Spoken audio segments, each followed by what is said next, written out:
Sí, ahora sí, hola, buen día, buenas tardes. Eh, Vamos a continuar hoy trabajando los principios del derecho laboral. Eh, Vimos en el otro video los dos más importantes, el indubio pro operario por un lado, y el principio de irrenunciabilidad por el otro. O sea, sabemos que estos principios son pautas de interpretación para que el juez, que es el intérprete del derecho, pueda decidir en algunos casos para dónde inclinarse o para dónde resolver algún tema, pero también para los que aplicamos o los que somos operadores del derecho, podamos tener claro también un marco lógico dentro del cual movernos cuando la ley no resuelve o no da soluciones específicas frente a casos determinados. Es decir, lo hablamos muchas veces, que las leyes son generales, entonces estos principios son orientadores, ¿sí? Nos van poniendo un poco de luz en algunas situaciones prácticas, situaciones de la vida laboral, que por ahí no están contempladas expresamente. Los que siguen, los tenemos enumerados acá, son los clásicos, digamos, porque después hay otros que por ahí van a ver en el material de estudios que tienen en plataforma, que son nuevos y que de alguna manera van adaptando la ley a eh, nuevas formas de pensar el derecho, un derecho más integrado, más abierto, no tan limitado a lo que puede ser la idea original de la ley, que es un establecimiento donde hay trabajadores y hay un empleador, ¿sí? Ahora hay situaciones que exceden, que sobrepasan este diseño, digamos, ¿sí? Entonces se van agregando nuevos principios que entienden al derecho laboral como eh, parte de, de un sistema, de una red de relaciones tal vez un poco mayor, que este ámbito cerradito que nosotros tenemos en nuestra regulación. El primero de los principios que vemos acá es el de continuidad. ¿Qué significa esto? Que en las relaciones laborales, es decir, en el vínculo que hay entre un trabajador y un empleador, siempre se va a entender que es una relación continua. Sabemos que el trabajo se da o el derecho laboral tiene una característica que es de tracto sucesivo, es decir, es una relación que se da todos los meses, que se renueva todos los meses, ¿sí? Todos los meses se trabaja y todos los meses se cobra, y esta relación que está eh, enmarcada en un contrato de trabajo, ¿sí? Es continua, entonces, y para que finalice, tiene que haber actos fehacientes, actos claros que den cuenta de que terminó. Entonces, un contrato de trabajo debe finalizar a través de un telegrama, de renuncia, por ejemplo, de un convenio, un acuerdo, de vinculación, de un despido. Pero tiene que haber algo que le dé formalmente el corte, porque si no, la ley entiende que continúa. Entonces, bueno, a veces una persona no va a trabajar y el empleador dice, bueno, ya está, si no vienes porque no tiene ganas de venir. Y terminó el contrato. No, para que termine el contrato hay que emplazarlo a que se presente a trabajar, hay que después mandar un telegrama dando por terminado ese contrato. Y la fecha de finalización va a ser la del telegrama, o la del momento en que el trabajador recibe ese telegrama, mejor dicho. Pero no el momento en que esa persona no fue a trabajar y no aclaró por qué no iba. Entonces, siempre tiene que haber un acto formal y fehaciente para entender que ese contrato de trabajo y la relación laboral que está dentro de ese contrato de trabajo terminó. Terminó. El siguiente principio se llama primacía de la realidad.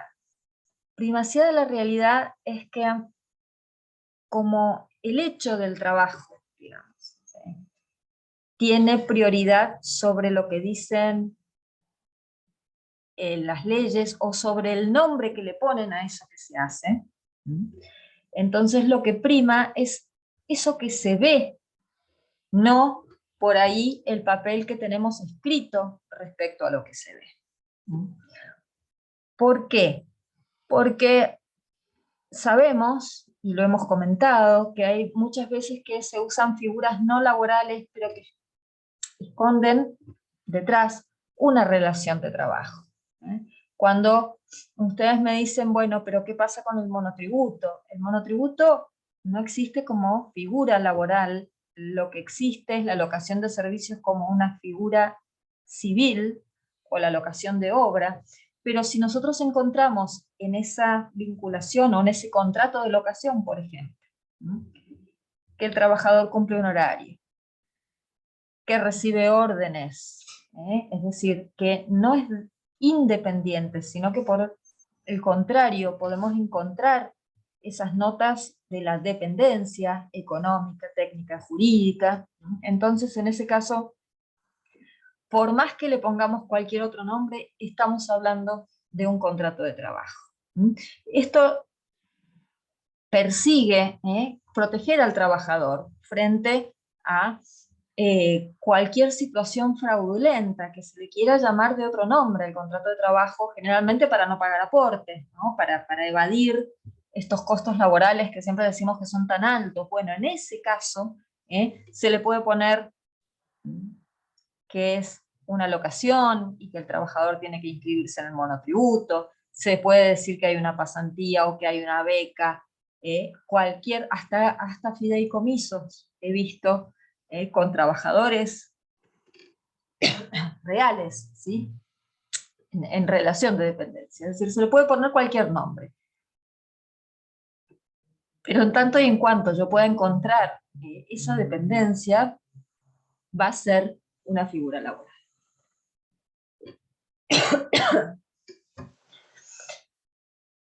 Siguiente principio, buena fe.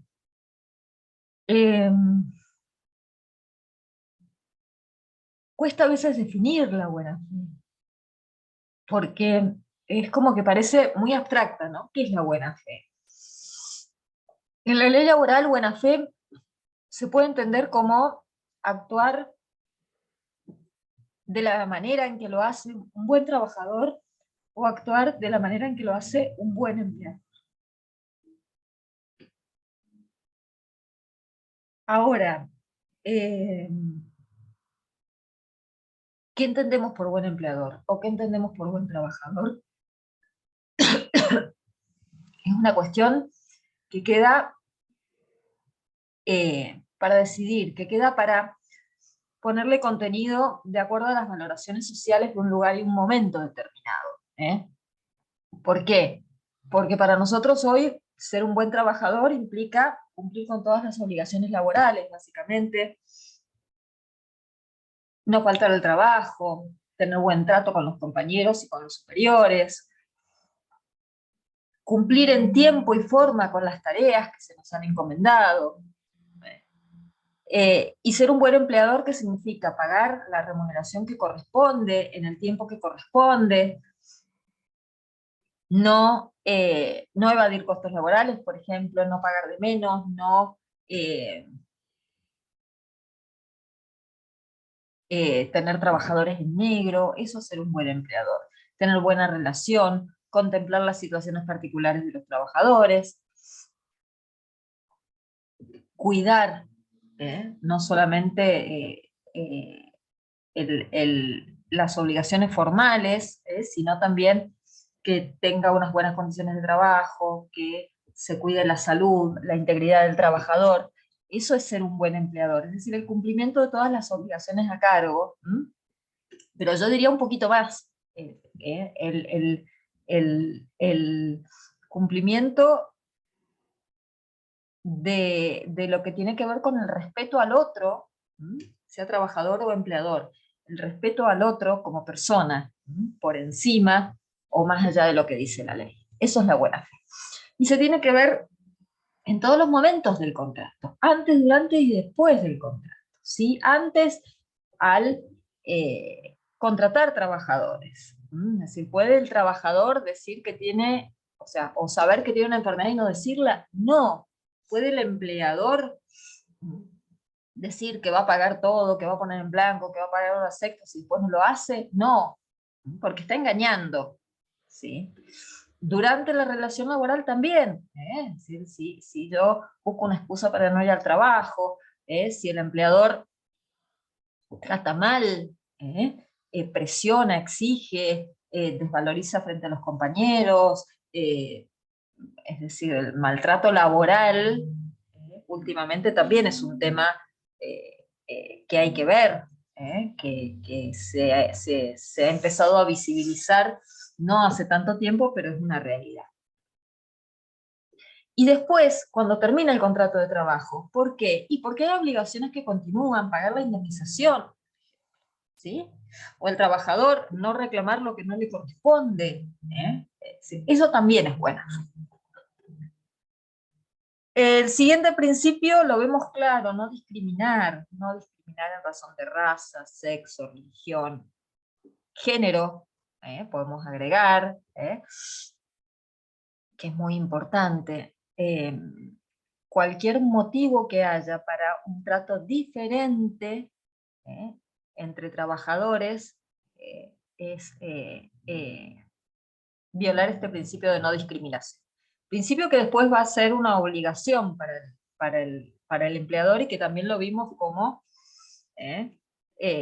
parte de las garantías constitucionales de igual remuneración por igual trabajo, pero acá es más amplio también, es no discriminar por ningún motivo. Ustedes han contestado en el foro las preguntas de este primer foro de la unidad 1, y en todos los casos las respuestas marcan que sigue habiendo discriminación porque las mujeres ganan más o ganan menos, discriminación por el maltrato que se le da a algunos trabajadores. Han buscado algún material sobre discriminación, vamos a trabajar un par de casos de discriminación también, es decir, es algo que está, pero pensemos también que es algo que está no solamente en el derecho laboral, sino que lo tenemos en la sociedad. Si lo tenemos en la sociedad, lo vamos a ver reflejado también en las relaciones laborales. No es una excepción lo que vivimos fuera de nuestro ámbito laboral, también lo vivimos dentro. Y esto lo vamos a ver en la próxima clase presencial. Seguimos con la equidad. La equidad tiene que ver con llevar el derecho a situaciones particulares, que por ahí no están contempladas en la ley. Entonces, es la materialización de la igualdad en algunas situaciones que la ley no trata, pero que podemos considerar que se puede aplicar algún principio, alguna disposición de la ley a un caso particular que no haya sido visto. Yo siempre suelo comentar, por ejemplo, las licencias por maternidad a las madres adoptantes, que hay empresas que lo hacen, y qué están haciendo en ese caso, extender una disposición legal, que es la licencia por maternidad, a una situación que no está contemplada, que es que haya una madre no biológica, sino una madre adoptante. Entonces, digo, no contemplada en la ley de contrato de trabajo, porque hay algunos estatutos o legislaciones particulares que van abriendo el tema de las licencias, incluso lo extienden ahora a los hombres por encima de lo que marca la ley de contrato de trabajo, ¿sí? Y eso es aplicar esa equidad, de ver, bueno, hay situaciones particulares que exceden lo que dice la ley, que necesitan ser ser miradas, ¿sí? Y en ese caso se puede aplicar un principio a esas situaciones, o como está haciendo la legislación, se puede ampliar la legislación para, de alguna manera, proteger a estas situaciones y que no queden libradas a la decisión de un empleador bueno, si quieren, que quiere extender un beneficio legal. Justicia social tiene que ver con acciones de los empleadores que van en beneficio de los trabajadores, pero también en beneficio de la sociedad entera, ¿sí? Cuando se abren comedores, cuando se habla un poco de la responsabilidad social empresaria, esto tiene que ver con extender el derecho a situaciones, como les decía al principio, ajenas por ahí o más allá de lo que puede ser un establecimiento, una fábrica, que benefician a los trabajadores, sí, y benefician al resto de la sociedad también. Un poco esto es el principio de justicia social, que tiene que ver con esto, con acciones sociales que benefician a todos. Y que las empresas actuales son por ahí muy, muy conscientes de esto, ¿no? Cuando van a ayudar a comedores o cuando extienden su actividad más allá de lo que puede ser también una cuestión comercial, van a los beneficios sociales y eso eh, es muy bueno, que no haya necesidad de disponer de una norma para que alguien que es empleador vea que hay necesidades que puede cubrir. Esto se vio mucho en la pandemia, tiene que ver también con la solidaridad, tiene que ver con, bueno, la cooperación, o sea, tiene que ver con la realización de valores que son un poco más amplios que lo que es la relación laboral individual.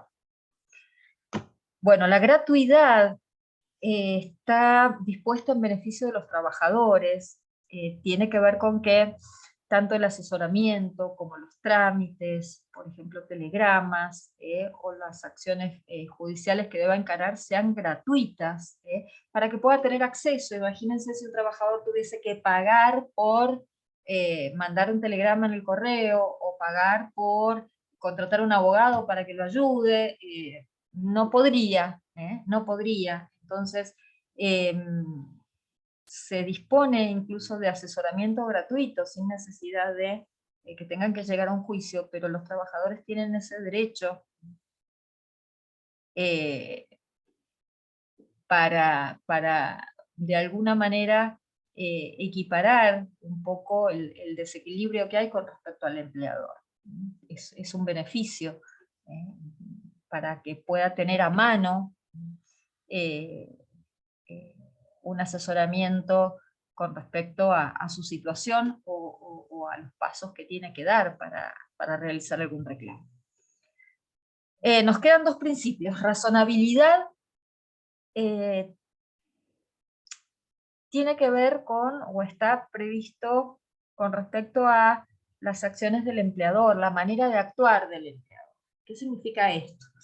Que cuando él ejerce sus poderes, cuando el empleador ejerce su poder sancionatorio, por ejemplo, su poder disciplinario, su poder de organizar su empresa, las decisiones que toma tienen que ser razonables. Razonable como opuesto a absurdo, ¿no? Como opuesto a lo arbitrario. Es decir, cada decisión que tome para que de alguna manera esté justificada, tiene que tener una finalidad. Tiene que tener una finalidad. Si toma decisiones en cuanto a su organización, bueno, esa finalidad es que tiene que estar mirando a las necesidades de la empresa, a la funcionalidad de su empresa. Si tiene que tomar una decisión como es aplicar una suspensión a un trabajador, debe haber una relación entre la falta y la sanción. No debe ser desproporcionada, debe ser razonable el uso de ese poder sancionatorio con respecto a la falta que cometa un trabajador. Porque si no, la sanción va a estar mal aplicada y el trabajador va a tener derecho a quejarse, ¿no? A reclamar, ya veremos cómo. La decisión empresaria va a estar mal tomada, entonces si el trabajador se ve afectado, también va a poder ejercer su derecho a decir esto me afecta. Por eso la razonabilidad siempre es un criterio que da vueltas alrededor de lo que puede llegar a ser las decisiones que tome el empleador en ejercicio de los poderes que la ley le da, de las facultades que la ley le da. Y la progresividad es un principio también relativamente nuevo, que tiene que ver con que todos los cambios que se establecen en las legislaciones laborales o en los convenios colectivos tienen que prever mejoras para el trabajador. Progresividad como opuesto a regresivo o a regresividad, es decir, cuando se le concede un beneficio al trabajador, pero después viene una norma posterior y se lo retira, se lo quita, se lo priva, decimos que esa norma es regresiva. Hay convenios colectivos por ahí que contienen algunas disposiciones regresivas y atentan contra este principio. Se trata siempre de que el trabajador esté en mejores condiciones, no peores. Entonces hay que ver en esos casos si los beneficios que tenía antes son derechos adquiridos de ese trabajador y cómo juegan frente a una norma que es regresiva, en virtud de la necesidad de la progresividad o de mejores condiciones de trabajo.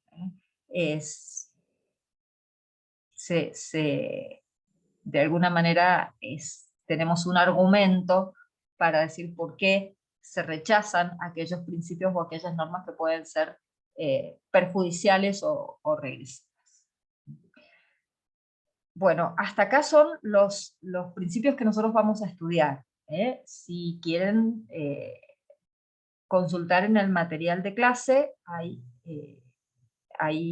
una enumeración mayor. Si tienen alguna duda, las podemos trabajar en clase, o me van consultando a través del mail o de los foros. Al final de la plataforma hay un foro, que es el foro de consultas, así que desde ahí cualquier inquietud que tengan la pueden volcar, y cualquier comentario para ampliar estos temas o cualquier información que encuentren y que se relacione con todo esto, por supuesto que también es bienvenida. Ahora sí les puedo decir que nuestro próximo encuentro va a ser presencial las primeras semanas de abril, así que vamos a trabajar un poco estos temas en el aula, y después desarrollaremos el siguiente temario del programa. Así que bueno, nos veremos cara a cara prontito, y espero sus comentarios sobre cualquier cosa que se les ocurra con respecto a situaciones que vivan ustedes o que vivan su familia y que tengan que ver con estos principios, con los temas que hemos visto hasta ahora. Que bueno, un saludo y estamos juntos en esta materia que nos ha reunido por un tiempito. Nos vemos.